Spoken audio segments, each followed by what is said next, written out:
누가복음 14장 1절에서 6절까지의 말씀 한 절씩 교독하도록 하겠습니다. 안식일에 예수께서 한 바리새인 지도자의 집에 떡 잡수시러 들어가시니 그들이 엿보고 있더라. 주의 앞에 수종병 든 한 사람이 있는지라. 예수께서 대답하여 율법 교사들과 바리새인들에게 이르시되 안식일에 병 고쳐 주는 것이 합당하냐 아니하냐.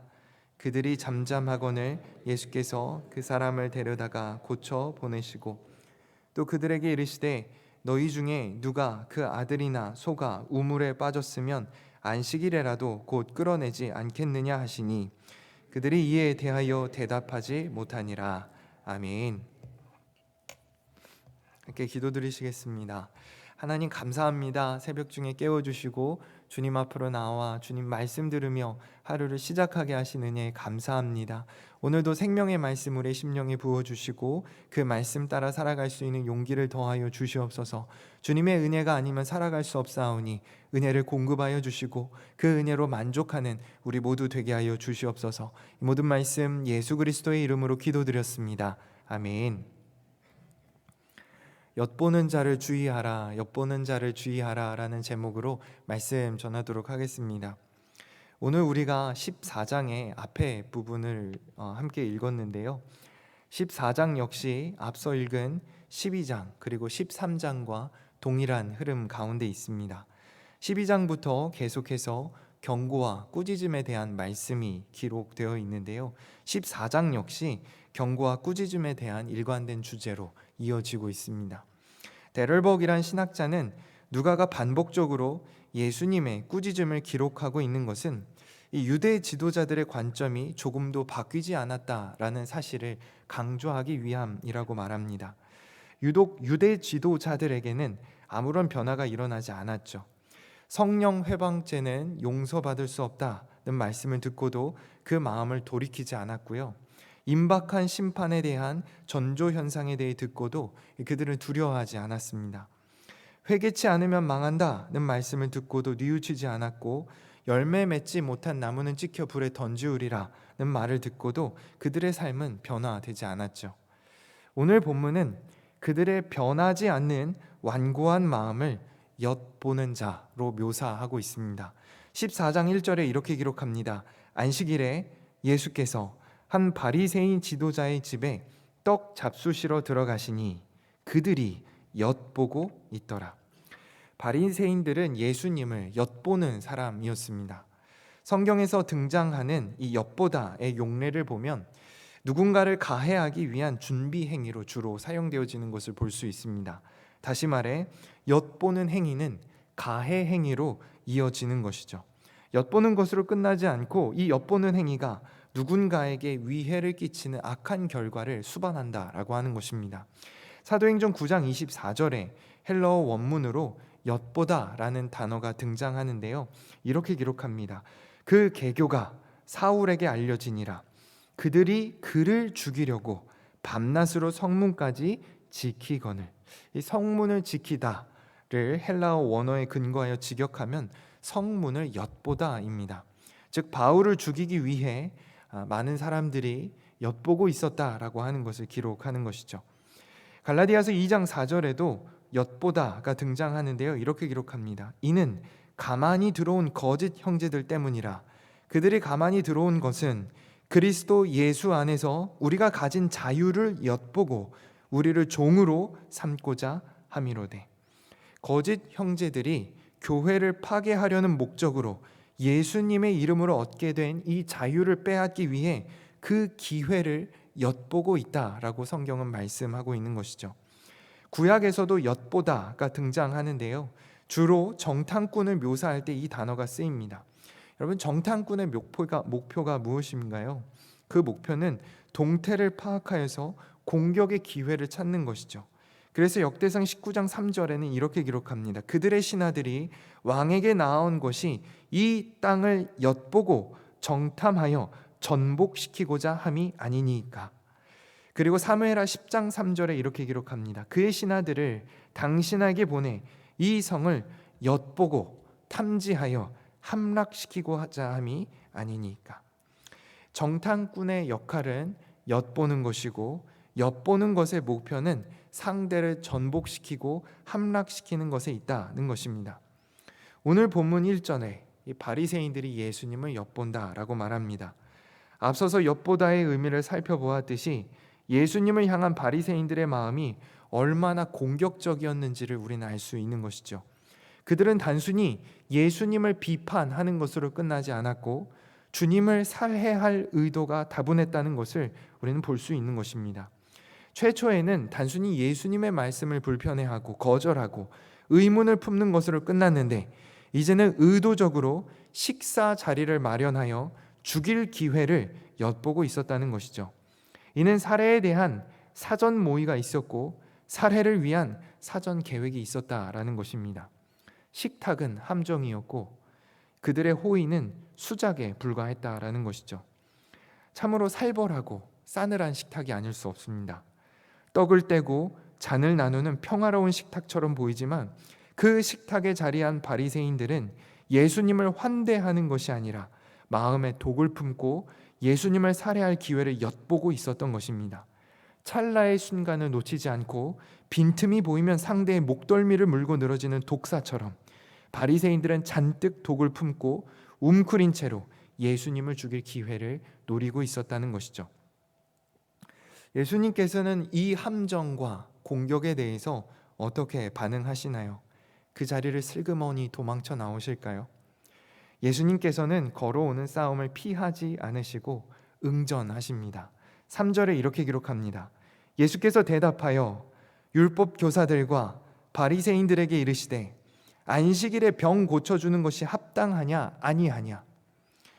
오늘 본문 2절을 보면요, 수종병 든 사람이 등장하는데 수종병이란 체내의 수분이 조절이 되지 않아서 과도하게 몸이 부풀어 오르는 질병을 말합니다.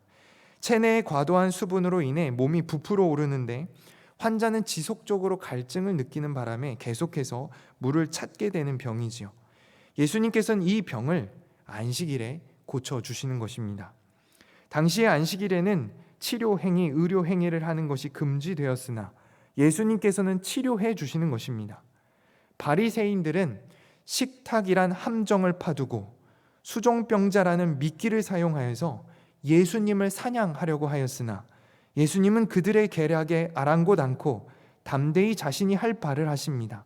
수종병자를 그대로 두지 않으시고 보시는 즉시 치료하십니다. 주님은 바리새인들이 파둔 함정에 기꺼이 뛰어드셨고 그들이 미끼로 사용한 수종병자를 꺼내주십니다. 바리새인들은 예수님을 사냥하려 했으나 주님은 사냥당한 것이 아니라 그들의 술수에 대항하여 강력하게 응전하시는 것이죠. 5절에 이렇게 말씀합니다. 또 이르시되, 또 그들에게 이르시되 너희 중에 누가 그 아들이나 소가 우물에 빠졌으면 안식일에라도 곧 끌어내지 않겠느냐 하시니. 여러분, 예수님께서는요 지금 폭로하고 계시는 것입니다. 바리새인들의 일상을 폭로하는 것입니다. 바리새인 역시 안식일에 율법을 어기면서 자신의 유익을 취하한다라는 것이죠. 자신의 소가 우물에 빠지면 건져내고 자신의 아들이 우물에 빠지면 살려낸다라는 것입니다. 당시의 시대상에서 한 가정에 있어서 가장 중요한 재산이 바로 아들과 소입니다. 아들과 소를 잃지 않기 위해서라면 안식일에 법을 무시하고서라도 그들을 구출해낸다라는 것이죠. 너희는 안식일보다 너희 자신의 재산을 더 소중하게 여길 것이 아니냐. 너희 역시 안식일을 선택하는 것이 아니라 너희 유익을 선택할 것이 아니냐. 너희가 그렇게 살아왔고 그렇게 살 것이다 라고 예수님께서 말씀하시는 것입니다. 예수님께서는 바리새인들을 향하여서 맹공격을 퍼붓고 계시는 것이죠. 주님의 강력한 응전 아래 그들은 처절하게 패배합니다. 4절에 이렇게 기록합니다. 그들이 잠잠하거늘. 속된 말로 갑분싸입니다. 갑자기 분위기가 싸늘해지는 겁니다. 아무 말도 그들이 못한 것입니다. 또한 6절에 이렇게 기록합니다. 그들이 대답하지 못하니라. 예수님의 명령 아래 사나운 풍랑이 잠잠했던 것처럼 예수님의 명령 아래 이리저리 날뛰던 귀신이 잠잠했던 것처럼 그들의 음흉한 술수가 이제는 잠잠하게 되었다라고 하는 것입니다. 바리새인들의 계략이 완전하게 패배하게 되었다라고 하는 것을 말씀을 통해 우리에게 알려주는 것이죠. 바라기는 엿보는 자들이 있다는 사실을 인지할 수 있기를 소원합니다. 우리의 가정을 엿보고, 우리의 교회를 엿보고, 우리의 사업터를 엿보고, 우리의 평화를 엿보는 이들이 있다라는 것입니다. 함정을 파두고 이런저런 미끼로 우리의 공동체성에 위해를 가하고자 엿보는 이들이 있다라는 것이죠. 바리새인이 평화로운 식탁에서 예수님을 죽일 기회를 엿보고 있었던 것처럼 사탄 마귀가 우리의 평화로운 일상에서 우리를 죽일 기회를 엿보고 있다는 사실을 깨달을 수 있기를 소원합니다. 예수님께서는 우리의 일상에 하나님의 나라를 나타내기를 원하시지만 사탄 마귀는 우리의 일상에 지옥을 펼치기를 원합니다. 우리의 분노를 정당화하며 우리의 억울함을 자극합니다. 우리의 죄악을 합리화시키고 우리의 게으름을 두둔합니다. 여러분, 속으면 안 됩니다. 그 함정의 미끼에 걸려들어서는 안 된다라는 것입니다. 그들은 엿보는 자들입니다. 우리는 주님의 이름으로 담대히 물리쳐야 할 줄 믿습니다. 예수님께서 응전하셨던 것처럼 우리 역시 응전해야 하는 것입니다. 예수님께서 자신의 길을 걸으셨던 것처럼 그 함정을 두려워하거나 미끼의 유혹에 넘어질 것이 아니라 담대히 사명의 길을 고수해야 한다라는 것입니다. 예수님께서 잠잠케 하신 것처럼 우리가 주님 의지할 때 우리를 엿보는 모든 세력이 잠잠하게 될 줄 믿습니다. 말씀을 마치겠습니다. 내일부터 부흥회가 시작됩니다. 부흥회는 은혜 받는 자리, 생명의 말씀을 듣는 자리입니다. 다시 말해서 이 자리는 우리를 위한 자리입니다. 하나님께서 예비해 두신, 은혜를 주시기 원하셔서, 말씀하시기 원하셔서 예비해 두신 자리다라고 하는 것입니다. 그런데 이 은혜의 자리를 엿보는 자들이 있다라는 사실을 기억해야 합니다. 우리의 은혜를 빼앗기 위해, 우리의 생명을 빼앗기 위해, 구원의 기쁨을 빼앗기 위해 악한 세력들이 기승을 부릴 것입니다. 은혜가 깊을수록 방해도 거센 법입니다. 사탄은 교활합니다. 강력합니다. 잘 알기에 우리의 마음을 뒤흔들고 예수님께로 나아가는 자리를 막아설 것입니다. 그러나 우리가 주님으로 인하여서 이미 승리한 줄 믿습니다. 주님의 말씀 아래 엿보는 이들의 소란이 잠잠해질 것입니다. 주님의 말씀 의지하여 은혜를 사모하며 주님께로 담대히 나아가는 우리 모두 되기를 소원합니다. 함께 기도드리시겠습니다. 사랑의 하나님, 감사합니다. 우리를 사랑하여 주셔서 우리와 동행하여 주시고 우리와 함께하여 주심에 감사합니다.